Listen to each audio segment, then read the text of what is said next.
Assalamualaikum warahmatullahi wabarakatuh. Semoga yang menonton video ini diberikan kesehatan dan semangat terus ya dalam menjalani hari-harinya. Sebelumnya, perkenalkan, nama saya Nita Laura Pratama dengan NIM 2331747167771 dari PPG Prajabatan Gelombang 2 Universitas Negeri Malang. Di sini saya akan membuat video pembelajaran tentang kedatangan bangsa barat di Indonesia.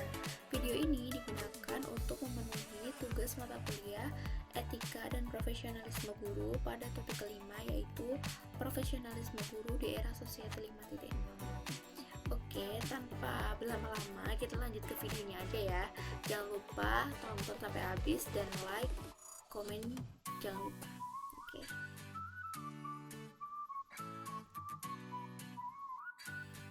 Tujuan pembelajarannya yaitu peserta didik diharapkan mampu mendeskripsikan kedatangan bangsa barat di Indonesia. Yang kedua, peserta didik mampu menganalisis berbagai perlawanan terhadap pergerakan persekutuan dagang di Indonesia. Dan yang ketiga, peserta didik mampu mendeskripsikan kedatangan bangsa barat di Indonesia. Dan bangsa barat mana sajakah yang pernah datang ke Indonesia? Bangsa Barat yang pernah datang ke Indonesia berdasarkan sumber CNN Indonesia tahun 2022 ada 4. Yang pertama Portugis, yang kedua Spanyol, ketiga Inggris, dan yang keempat Belanda. Apakah ada yang tahu bagaimana proses kedatangan bangsa Barat di Indonesia? Kedatangan bangsa Barat yaitu bangsa Portugis, di mana tahun pertamanya yaitu tahun 1486 yang dipimpin oleh Bartolomeus Dias. Kemudian Portugis sampai ke Malaka pada tahun 1511 di bawah pimpinan Alfonso de Albuquerque. Kemudian pada tahun 1512 bangsa Portugis telah berhasil sampai di Maluku di bawah pimpinan Antonio de Abreu dan Francisco Serrao. Akan tetapi, dalam perkembangannya, kedatangan Portugis ke Nusantara membuat kerajaan-kerajaan Islam pertama, yaitu Kerajaan Ternate. Nah, berikut di bawah ini adalah nama tokoh-tokoh dari bangsa Portugis. Ada Bartolomeus Dias, kemudian ada Alfonso de Albuquerque, dan yang terakhir ada Francisco Serrao. Kedatangan bangsa Spanyol. Pelopor bangsa Spanyol untuk mencari jalan ke daerah penghasil rempah-rempah adalah Christopher Columbus. Namun, usahanya gagal. Pelaut lain yaitu Ferdinand Magellan mencari jalur menuju Kepulauan Maluku. Ekspedisi yang dimulai Magellan tiba di Kepulauan Maluku pada November 1521 dan singgah di Tidore. Sejak saat itu, terjadi kerjasama antara Spanyol dan Tidore.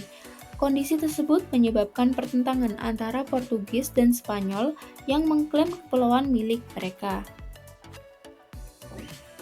Yang ketiga yaitu kedatangan bangsa Inggris.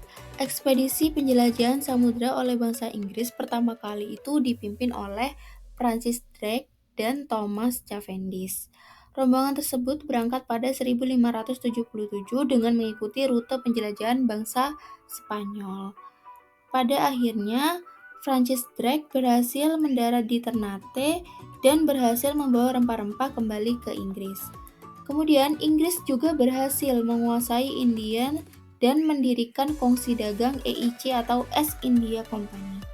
Kemudian, Inggris juga mendirikan kantor-kantor dagangnya di daerah Banten, Aceh, Makassar, dan Maluku. Dalam perkembangannya, EIC menjadi pesaing utama VOC dan berusaha menguasai Kepulauan Nusantara. Namun, pada tahun 1682, Belanda berhasil mengusir Inggris dan merebut perdagangan lada milik mereka. Yang keempat yaitu kedatangan bangsa Belanda. Pada tahun 1595, Belanda mengirimkan sebuah ekspedisi ke dunia timur yang dipimpin oleh Cornelis de Houtman. Pasukan Cornelis de Houtman menjadi rombongan Belanda yang pertama kali tiba di Nusantara. Meski sempat disambut baik, Cornelis de Houtman akhirnya diusir oleh masyarakat dan pedagang setempat karena sikap buruknya. Pada 1598, Belanda kembali berusaha menembus Banten dengan mengirimkan ekspedisi di bawah pimpinan Jacob van Eyck. Proses masuknya bangsa Belanda ke Nusantara yang kedua ini cukup mulus karena mereka pandai berdiplomasi dan telah belajar dari pengalaman Cornelis de Houtman. Penerimaan Banten pun semakin terlihat ketika Belanda diizinkan untuk mendirikan kantor dagang. Setelah Banten, bangsa Belanda kemudian melanjutkan misinya ke Maluku untuk menggeser kedudukan bangsa Portugis. Dari keempat negara yang sudah disebutkan, negara barat manakah yang paling lama melakukan imperialisme dan kolonialisme di Indonesia? Nah, jawabannya tepat sekali, yaitu Belanda. Belanda melakukan penjajahan atau imperialisme dan kolonialisme di Indonesia dari tahun 1942 sampai 1602. Lama sekali bukan? Pasti muncul pertanyaan ya di benak kalian. Bagaimana sih Bu pengaruh kedatangan bangsa barat terhadap Indonesia? Mari kita bahas. Jadi, pengaruh kedatangan bangsa barat di Indonesia itu memberikan pengaruh yang negatif, yaitu yang pertama, memonopoli perdagangan dan kongsi dagang VOC, yang kedua, adanya sistem kerja paksa, dan yang ketiga adalah sistem tanam paksa. Namun, dengan begitu, kita harus belajar dari pengalaman yang tidak menyenangkan tersebut untuk negara Indonesia supaya kedepannya bisa lebih baik lagi. Dengan mempelajari kolonialisme dan imperialisme, termasuk kedatangan bangsa barat, dapat menyadarkan kita tentang arti bersyukur dan pentingnya belajar. Yang nonton video ini, jangan lupa belajar ya. Sekian dari saya, mohon maaf apabila ada salah-salah kata atau hal yang dibingungkan. Terima kasih sudah menonton dan mendengarkan. See you di next video. Bye-bye. Wassalamualaikum warahmatullahi wabarakatuh.